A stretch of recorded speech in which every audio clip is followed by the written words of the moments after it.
മതം ഒരു ഉപകരണമായിട്ട് ഉപയോഗിച്ചുകൊണ്ടിരിക്കുകയാണ് എന്നുള്ളതാണ് എല്ലാ കാലത്തെയും ലോകത്തിൻ്റെ അനുഭവം.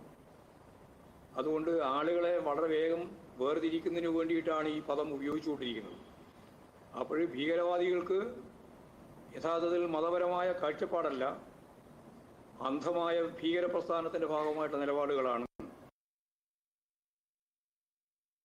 പഹൽഗാം ഭീകരാക്രമണത്തിനു പിന്നാലെ ഇന്ത്യയും പാകിസ്ഥാനും തമ്മിലുള്ള ക്രിക്കറ്റ് മത്സരങ്ങളിൽ നിയന്ത്രണങ്ങൾ കടുപ്പിക്കാൻ BCCI ഒരുങ്ങുന്നതായി ക്രിക്ബസ് റിപ്പോർട്ട് ചെയ്തു. ഒരു വ്യാഴവട്ടക്കാലമായി ഇരു രാജ്യങ്ങളും തമ്മിൽ ഏറ്റുമുട്ടുന്നത് ICC ടൂർണമെന്റുകളിലും ഏഷ്യ കപ്പിലും മാത്രമാണ്.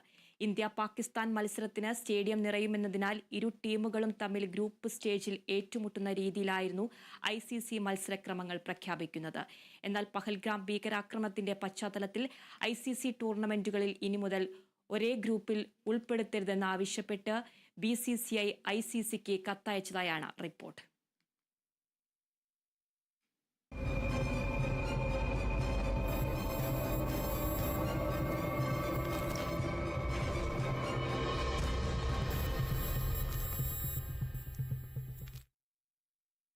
വഖഫ് നിയമ ഭേദഗതി സ്റ്റേ ചെയ്യുന്നതിനെ ശക്തമായി എതിർത്ത് കേന്ദ്ര സർക്കാർ. നിയമനത്തിലെ മാറ്റങ്ങളെ ന്യായീകരിച്ചു കേന്ദ്ര